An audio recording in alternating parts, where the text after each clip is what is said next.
Levitikosy toko 19.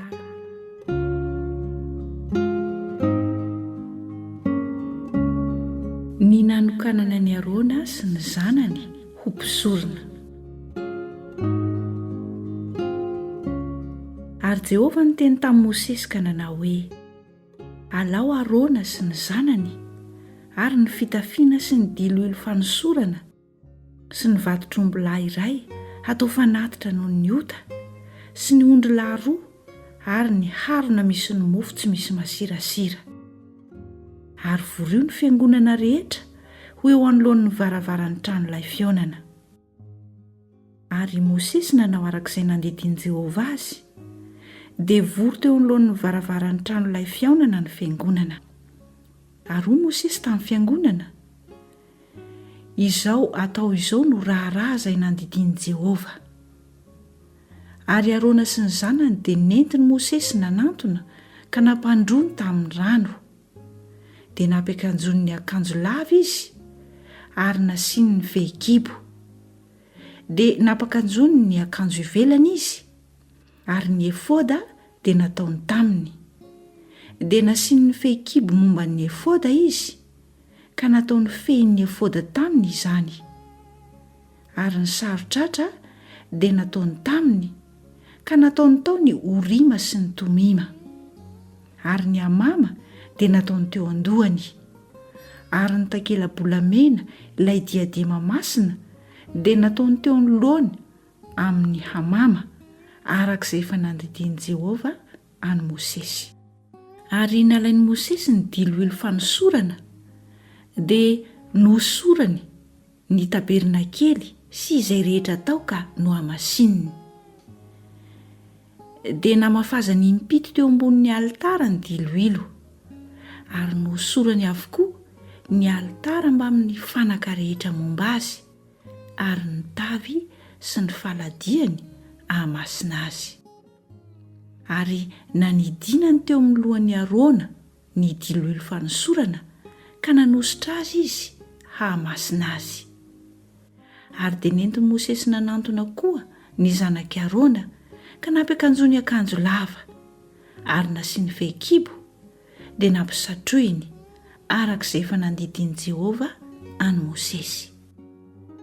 Ary nentiny nanantona koa ny vantotr'ombilahy izay atao fanatitra noho ny ota. Ary Arona sy ny zanany nametraka ny tanany tamin'ny lohan'ny vantotr'ombilahy izay atao fanatitra noho ny ota. Dia novonoiny iny, ary nalain'i Mosesy ny rà, ka notentenany tamin'ny fanondrony ny tandroky ny alitara teo amin'ny zorony efatra nanadiovany azy. Ary ny rà sisa dia nahidiny teo ambodin'ny alitara ka nahamasina azy mba hanao fanavotana ho azy. Dia nalainy ny saboratsinainy rehetra sy ny ila atiny lehibe sy ny voany mba amin'ny fonomboany, ka nodoran'i Mosesy ho fofona teo ambonin'ny alitara ireo. Fa nioditry ny vantotr'ombilahy sy ny henany ary ny taindroroany kosa dia nodorany tamin'ny afo teny ivelan'ny toby, arak'izay efa nandidian'i Jehovah any Mosesy. Ary nentiny nanatona ny ondrilahy izay atao fanatitra dorana, ary Arona sy ny zanany nametraka ny tanany tamin'ny lohan'ny ondrilahy, dia novonoina iny. Ary Mosesy nanipy ny raha manodidina tamin'ny lafin'ny alitara. Ary norasainy tsara ny ondrilahy, dia nodoran'i Mosesy ho fofona ny lohany sy ireo voarasa ireo ary ny saborany. Ary ny taovany sy ny tongony nosasany tamin'ny rano, dia nodoran'i Mosesy ho fofona teo ambonin'ny alitara ny tenan'ny ondrilahy. Fanatitra dorana izany ho hanitra hankasitrahana, dia fanatitra atao amin'ny afo ho an'i Jehovah, arak'izay efa nandidian'i Jehovah any Mosesy. Dia nentiny nanatona koa ny ondrilahy anankiray, dia ny ondrilahy fanokanana. Ary Arona sy ny zanany dia nametraka ny tanany tamin'ny lohan'ny ondrilahy, dia novonoiny iny. Ary nangalan'i Mosesy ny rà, ka natentiny teo amin'ny tendron'ny ravitsofiny Arona ankavanana sy tamin'ny ankibe tanany ankavanana ary tamin'ny ankibe tongony ankavanana. Ary nentiny nanatona koa ny zanaky Arona ka notentenan'i Mosesy ny rà ny tendrony ravitsofiny ankavanana sy ny ankibe tanany ankavanana ary ny ankibe tongony ankavanana. Ary ny rà sisa dia natompony Mosesy manodidina tamin'ny lafin'ny alitara. Ary nalainy ny hofany sy ny saborany dia ny safidroroany sy ny ila atiny lehibe sy ny voany roa mba amin'ny fonomboany ary ny sorony ankavanana. Ary ilay harona nisy ny mofo tsy misy masirasira izay teo anatrehan'i Jehovah dia nangalany iray tamin'ny mofo tsy misy masirasira sy iray tamin'ny mofo voaisy diloilo ary iray tamin'ny mofo manify ka napetrany teo ambonin'ny saborany sy ny sorokondry ankavanana. Dia napetrany teo amin'ny tanan'i Arona sy ny zanany ireo rehetra ireo ka nahevaevany ho fanatitra hevaeva eo anatrehan'i Jehovah. Dia nalain'i Mosesy tamin'ny tanany indray ireo ka nodorany ho fofona teo ambonin'ny alitara niaraka tamin'ny fanatitra dorana. Fanatim-panokanana ireo ho hanitra ankasitrahana dia fanatitra tao amin'ny afo ho an'i Jehovah. Dia nalain'i Mosesy koa ny tratrany ondry ka nahevaeva no fanatitra hevaeva eo anatrehan'i Jehovah. Anjaran'i Mosesy avy amin'ny ondrilahy fanokanana izany araka izay efa nandidian'i Jehovah azy.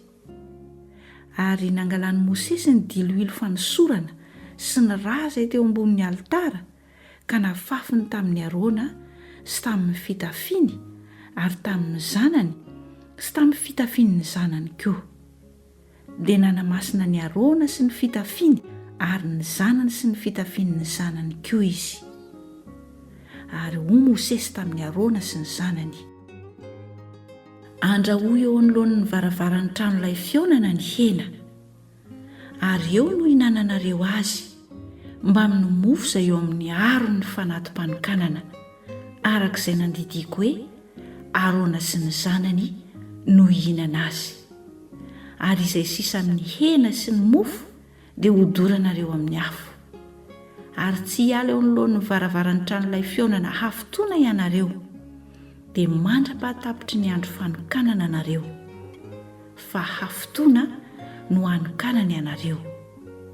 Tahaka ny efa natao androany no nandidian'i Jehovah hatao hanaovana ny fanavotana ho anareo. Ary hitoetra eo anoloan'ny varavaran'ny trano-lay fionana hafitoana andro aman'alina ianareo ka hitandrina izay sain'i Jehovah ho tandremana. Dia tsy ho faty ianareo fa izany no nandidian'ahy. Dia nataony Arona sy ny zanany izay rehetra efa nandidian'i Jehovah ka nampilazainy an'i Mosesy.